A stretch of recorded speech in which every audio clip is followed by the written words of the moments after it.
Setakat model Mocha tu CC pun macam basikal dia tu. 110. Tengok motor ni. Brixton Mocha 250. Lagi padu. Dari segi design motor ni, kalau tengok lah, design yang klasik kan. Dia ala-ala macam Vespa lah. Motor skuter retro. Design lampu dia hexagon. Besar ke lampu dia. Lagi cerah lah kalau korang bawa masuk highway tu. Dengan pakai sinar LED kiri kanan, separate daripada lampu atas. Boleh lah. Nampaklah style juga kan. Untuk bagian design body dia pun korang tengoklah, design dia agak lebar sebab enjin dia besar 250. Bagian design tepi dia ada stiker oren lah dengan hitam ni, apa 88. Lepas tu dia punya model ni Mocha 250. Nampak premium lah motor ni.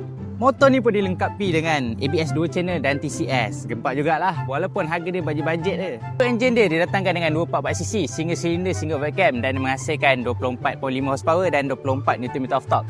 Untuk top speed dia bolehlah pergi 150 macam tu. Mungkin lebih, ikutlah kalau korang pandai joki. So kalau korang berminat nak dapatkan Brixton Mocha 250 ni, korang boleh PM kita orang. So jangan lupa tekan iklan kat bio, isi nama detail, nanti kita orang akan check korang. So jangan lupa like, comment, share. Follow kita orang untuk video seterusnya. Ciao.